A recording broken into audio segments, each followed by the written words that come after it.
Union और किसान संगठनों ने केंद्र सरकार की नीतियों के विरोध में हड़ताल किया है। इस हड़ताल से बैंक, परिवहन सेवा और कुछ सरकारी कामकाजों पर प्रभाव पड़ने की आशंका है। 10 केंद्रीय ट्रेड यूनियनों के संयुक्त मंच ने दावा किया है कि इस हड़ताल में करीब 30 करोड़ मजदूर हिस्सा लेंगे। हड़ताल के समर्थन में लोग सड़क पर उतरने भी लगे हैं।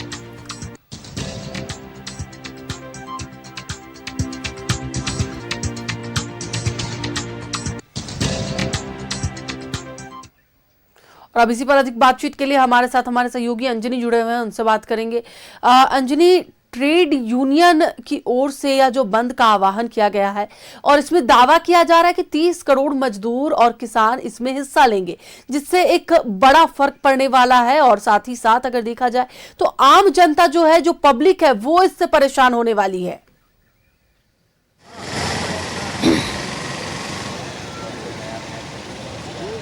देखिए, जब भी कोई हड़ताल होता है तो जाहिर सी बात है उससे आम आदमी हो या सोसाइटी में रहने वाले तमाम लोग प्रभावित होते हैं। देखिए, देश में पहले जो है 29 श्रम कानून हुआ करते थे, लेकिन वर्तमान में जो है 29 श्रम कानूनों की जगह में 4 नए कानून लाए गए हैं और उसको लेकर अब जो है भारी विरोध हो रहा है। और आज जो है भारत में देशव्यापी आंदोलन चल रहा है और इसकी शुरुआत भी हो गई है।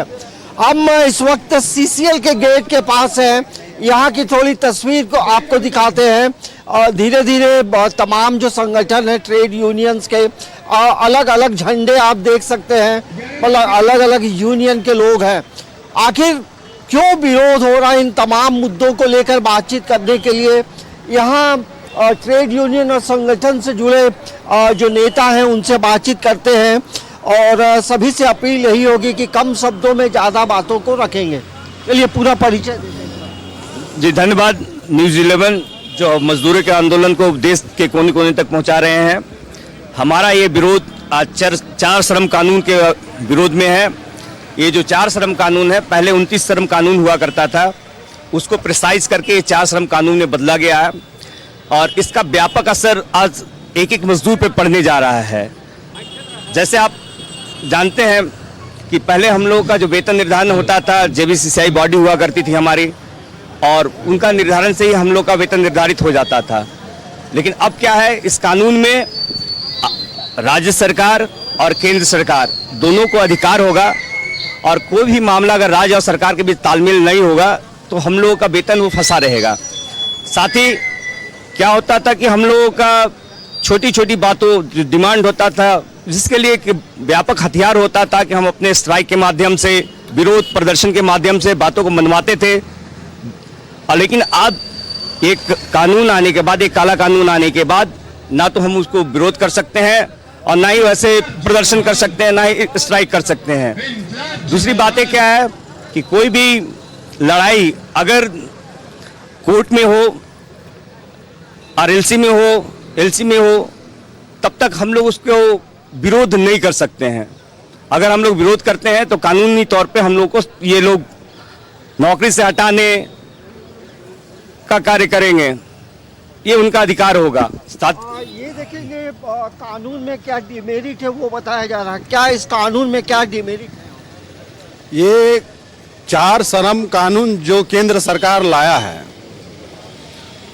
जिसका क्षति हम सभी मजदूर कर्मचारी पर बहुत घातक चोट पहुंचने वाला है।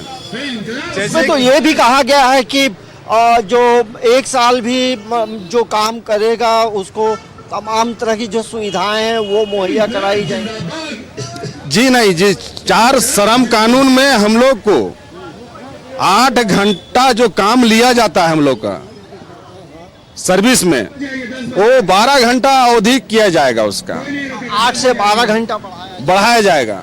ये देखेंगे विरोध प्रदर्शन जो है कई मुद्दों को लेकर किया जा रहा है। आप बताएं। मैं तो इनसे पूछा लेकिन इन्होंने आप ऐसा है सर कि श्रम कानून का आपने पूछा है कि आखिर श्रम कानून का विरोध हम क्यों कर रहे हैं।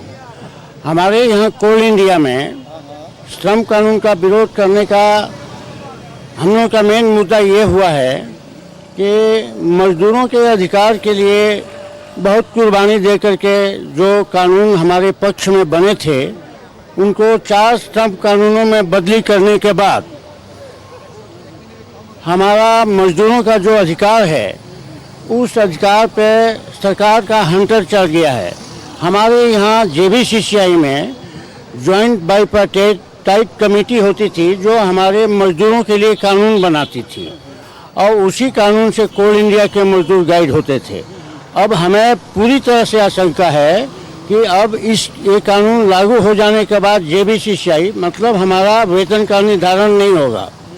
हमारे पास ये सुविधा थी, हमारे सोशल सिक्योरिटी में मजदूरों को सुविधा थी कि अगर उनकी नौकरी के दौरान में देहांत हो जाता है तो उनके किसी एक डिपेंडेंट को नौकरी मिलेगी, ये भी छीन जाएगा।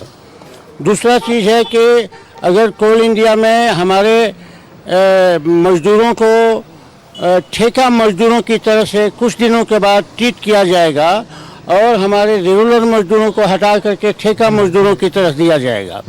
दूसरा बातचीत ये भी कहा गया है कि जो अनुबंध पे जो काम करेंगे उन्हें भी अपॉइंटमेंट लेटर मिलेगा, सारी सुविधाएं मिलेंगी, तब विरोध क्यों? ये सरासर गलत है सर। जो लोग अनुबंध पे काम कर रहे हैं हमारे यहाँ उनको 10 से 12,000 15,000 रुपये में काम कराया जा रहा है और वहाँ पे काम करने वाले ठेकेदारों के मर्जी के ऊपर वो लोग जिंदा रहता है। अगर वो अपना अधिकार की बातचीत करता है तो उनको तुरंत उनको नौकरी से निकाल दी जाती है। इस पे कोई उनका सुरक्षा नहीं है, उनका सोशल सिक्योरिटी नहीं है। उसका ATM भी ठेकेदार ही रखता है, ठेका मजदूरों का। ये यदि हमसे कोई ATM ले रहा है तो ये तो हमारी गलती है। हाँ, पूरी तरह से प्रबंधन की गलती है। ये जो अभी जो 4 कानून को लेकर आप लोग विरोध कर रहे हैं, क्या वजह है, क्या मानते हैं?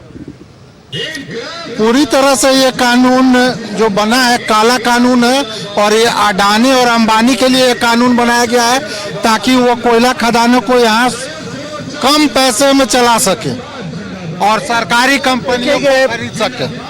ये आप देखेंगे जिस तरह से विरोध हो रहा है और अभी धीरे धीरे जैसे दिन आगे बढ़ेगा बिल्कुल और जो विरोध प्रदर्शन करने वालों की संख्या भी बढ़ेगी और इससे बैंक भी अफेक्टेड है और बैंक में आज जो संभावना यही है कि पूरी तरह से जो लेन देन है वो बंद रहेगा।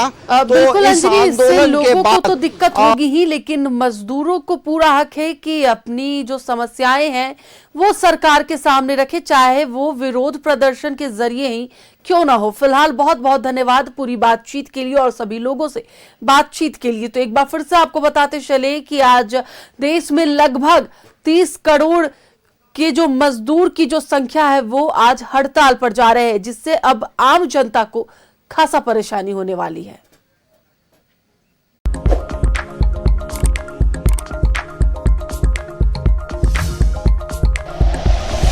Like and share videos, subscribe करें हमारा चैनल और प्रेस करें बेल आइकॉन। न्यूज़ 11 भारत, सच है तो दिखेगा।